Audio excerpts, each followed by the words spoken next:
Okay, thank you everyone. So as you've already heard, my project was to build modular courses in global health informatics.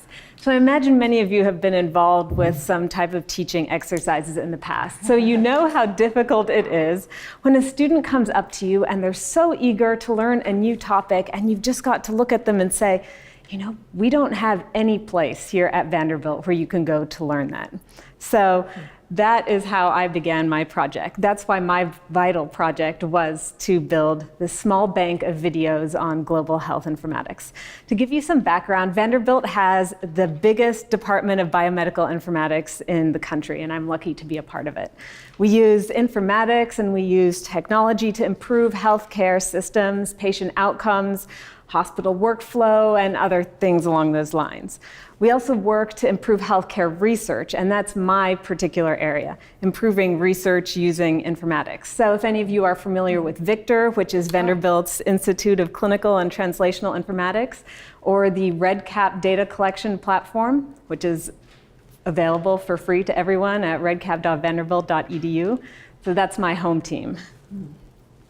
My applications in research informatics have been dealing with observational research networks, particularly large data collection groups for tuberculosis and HIV in Latin America. And so these logos here represent some of the projects that I've been involved with in that space.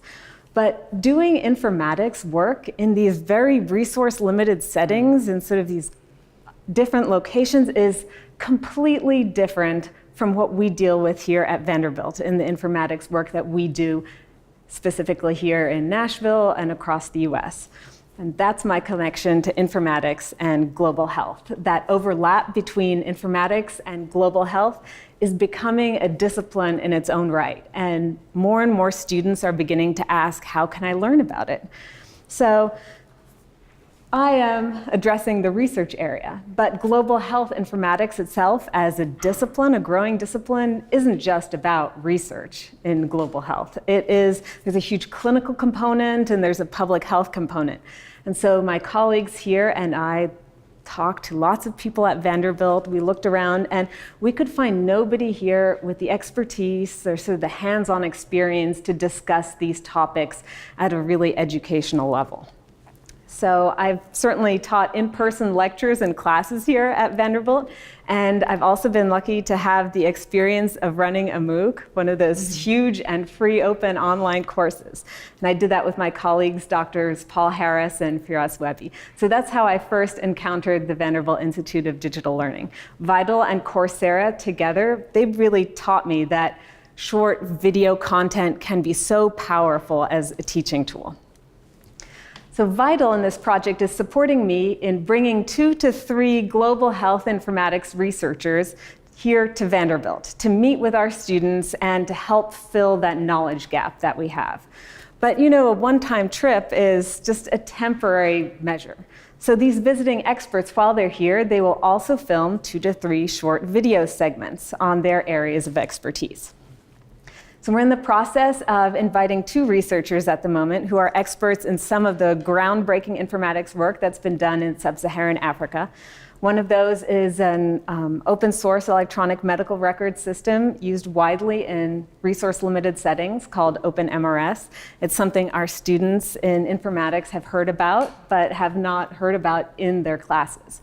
So this is one example of a knowledge gap. And we've also met with a researcher at the CDC about the public health informatics component.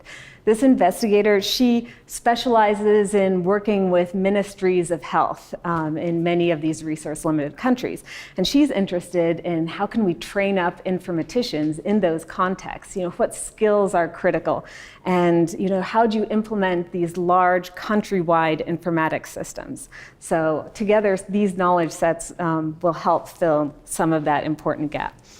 Personally, I've already made several videos on REDCap and on other research informatics tools as part of the Coursera work that I did, and I will contribute those videos to the video collection, as well as other videos I make on global health informatics.